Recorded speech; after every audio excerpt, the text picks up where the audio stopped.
Pick up your gear and open your chests. Throw on your armor and head out on a quest. Hey, hey, it's a brand new day.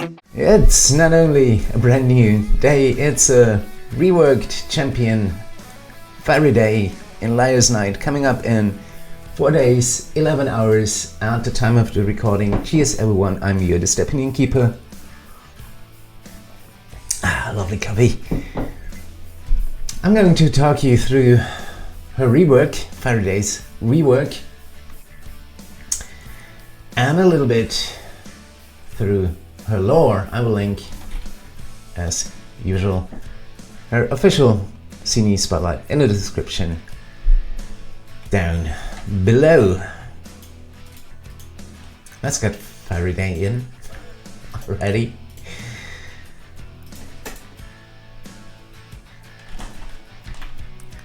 So, Farideh will be eligible for Mert, Vatra, Strahd, Zariel, Elminster. I'm counting 5 out of 5 patrons here. Elminster until October the 8th in 2028, so 3 years. After her release, her basic attack, the Scorching Ray. Farideh creates 3 rays of fire and hurls them at random enemies. Going to stay exactly the same. Her formation abilities: Hellish Rebuke. Enemies that attack any champion now in the formation trigger Farideh's Hellish Rebuke. So that's a bit of a tweak here. The old Farideh triggered Hellish Rebuke only when Farideh herself or champions adjacent to her took damage. So now every champion that's hit triggers Hellish Rebuke. The Chosen of Asmodeus. When Farideh's Hellish Rebuke triggers, which it does more often now, Farideh's damage is increased by 100%. This stacks multiplicatively up to 25 times, and the stacks reset when changing areas.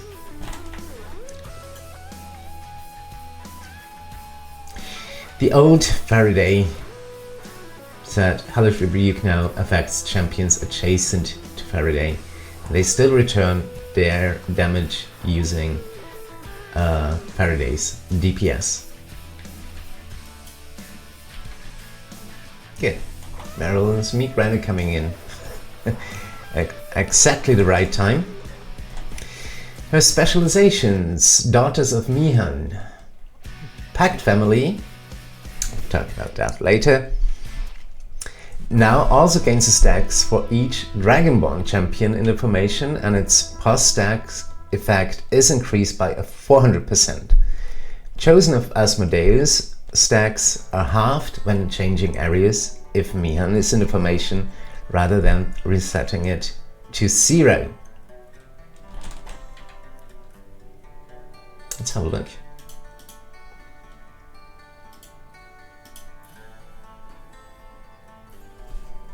Yeah, the old Pact Family was increases the damage of Farideh by 100% for every Tiefling in the formation.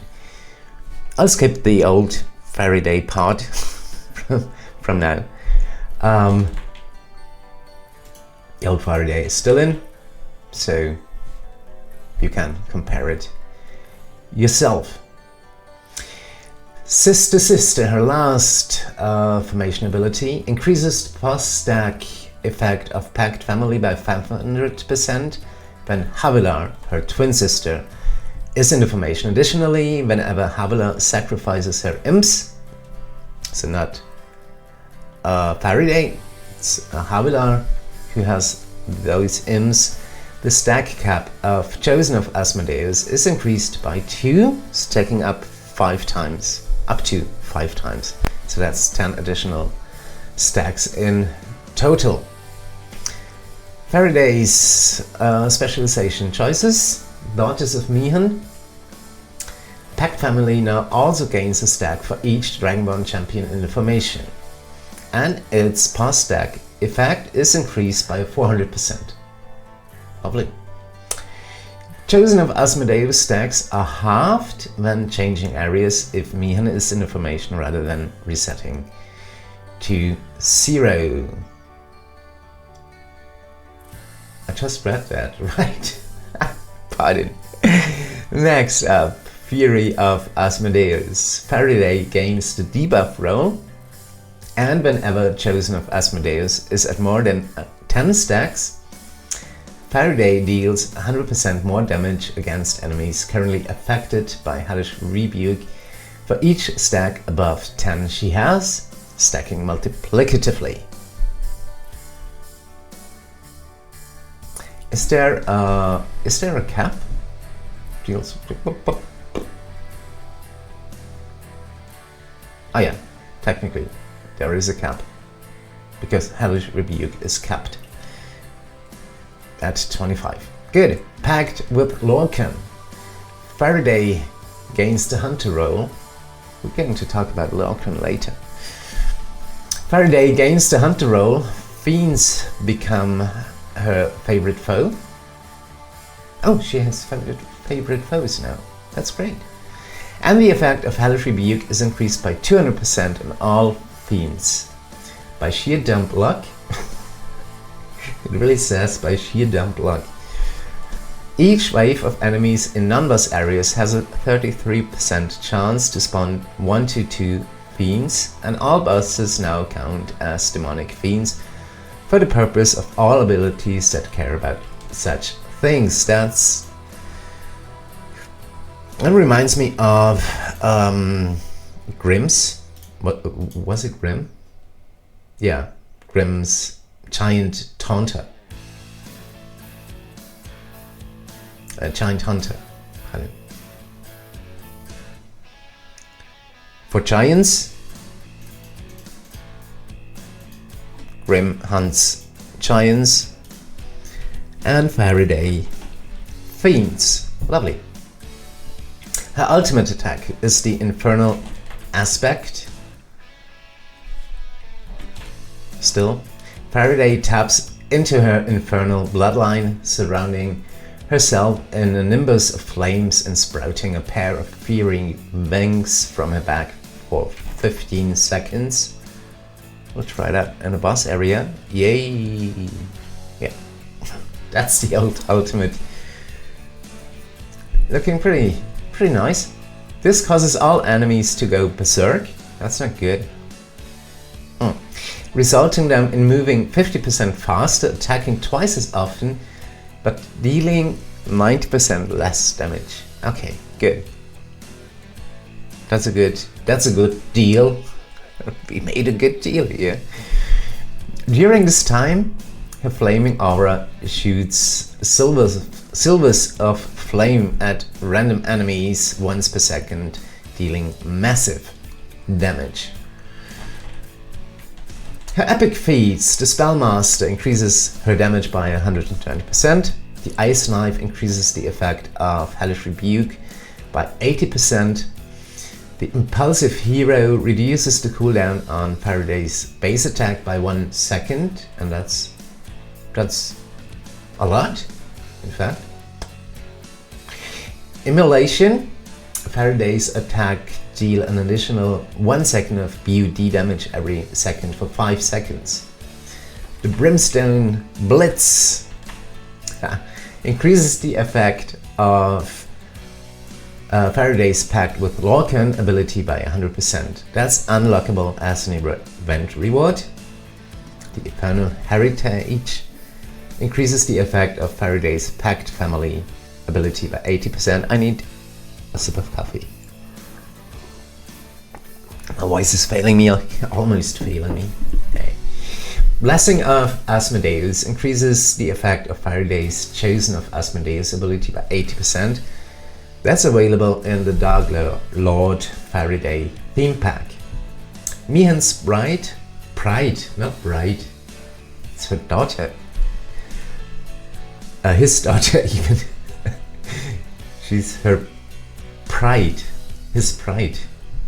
Goodness. Mehen's pride. Increases the effect of Farideh's sister ability by 80%. That took some time. Mehen's pride. Good. Farideh. There's a lot to say about Farideh, so let's descend into the, let's call it the tangled fire and shadows of the Forgotten Realms to follow the story of a Tiefling warlock, Farideh, whose life is defined not by certainty but by conflict, rather. She's the heroine of the Brimstone Angels. Brimstone Angels are novels by Erin M. Evans.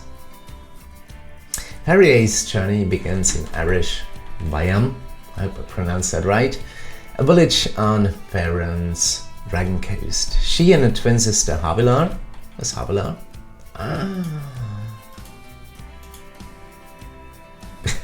I never seem to oh goodness, where's Havilar? This is embarrassing now. There's Harold on Elvic's seat, yeah.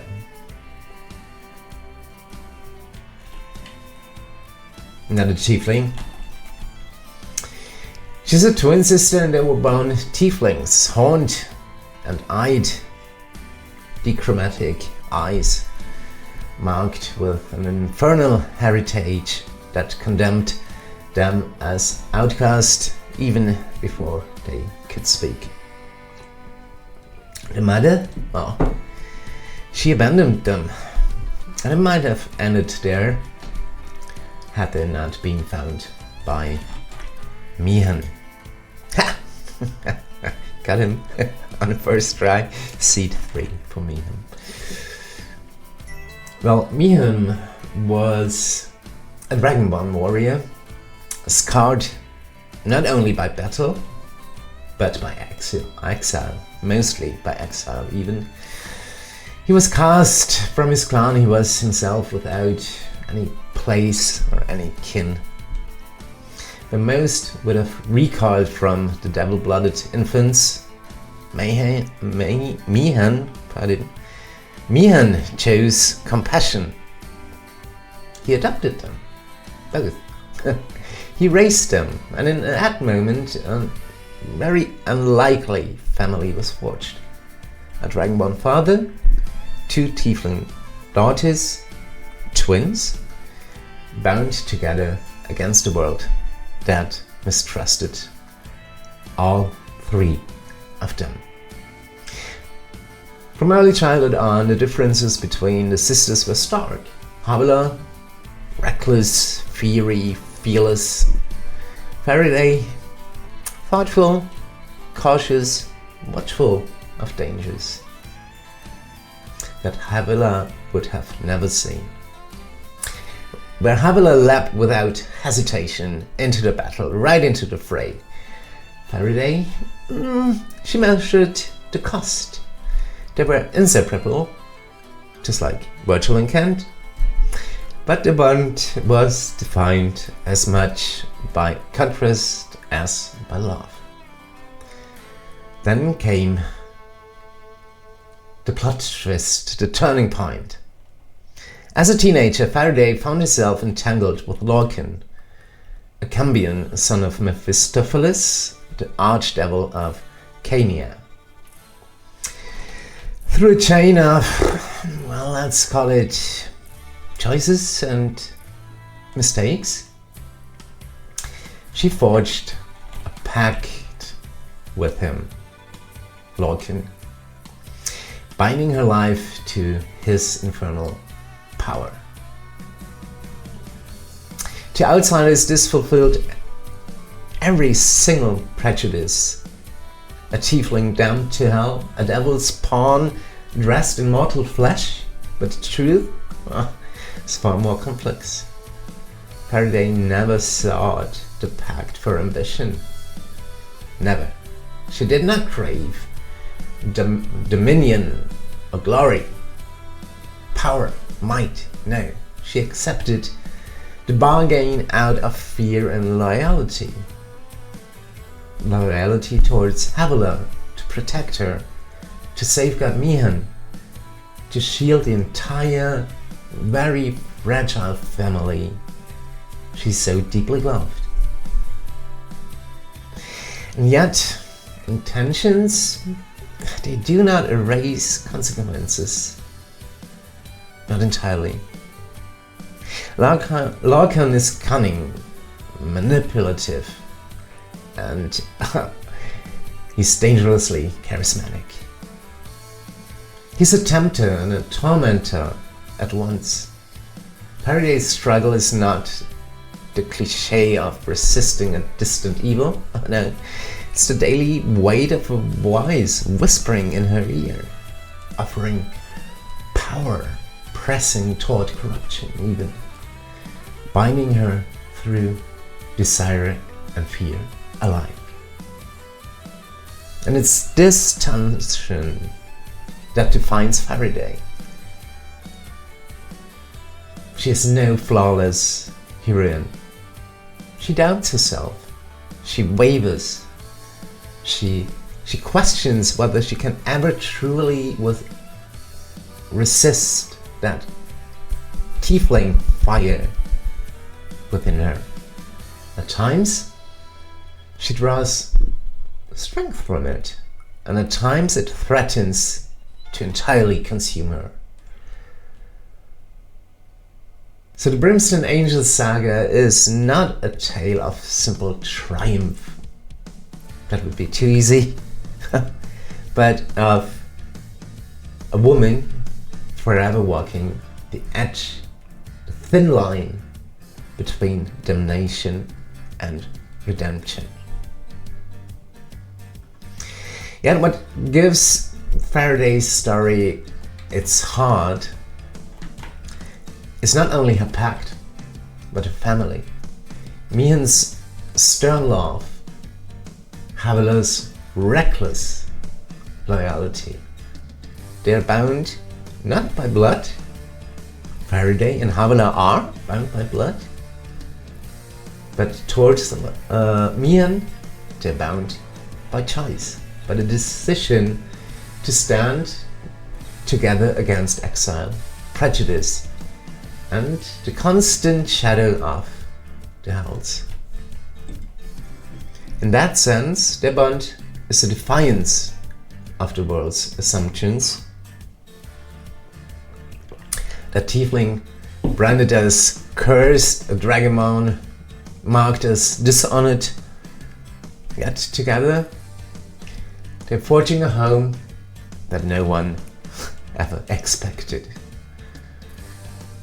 Farideh and her family are drawn into conflicts that ripple across Faerun.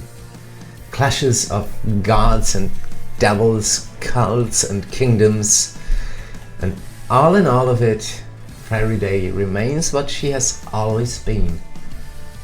A warlock who never entirely trusts the source of her own power, yet uses it anyway to protect the ones she cannot bear to lose. Once again, her story is not about certainty. It's about doubt and fear. Temptation resisted, then courted, then resisted again. It's about the fear of becoming what you hate. And the strength to keep choosing otherwise, even when the outcome is never guaranteed. The Brimstone Angels, infernal by blood, damned by pact, and yet striving, always striving toward something higher, whatever that may be. Farideh is not the angel who rose above her infernal heritage. Oh no. She's the angel who burns in its fire and still refuses to fall. The lore of Farideh, the Brimstone Angel. Tiefling Warlock, daughter of an exiled Dragonborn, twin-bound by love and rivalry, a reluctant servant of a devil, an eternal struggler between shadow and flame. That slit her wings once again. Looking lovely. Farideh will go live in 4 days, 11 hours at the time of the recording. Hope to see you there. Live on Twitch, by the way. And in the meantime, well, I think you know how it is, everyone. Have fun. Cheers. And I'll see you soon. Goodbye, everyone. Goodbye. Pick up your gear and open your chests. Throw on your armor and head out on a quest. Hey, hey. It's a brand new day.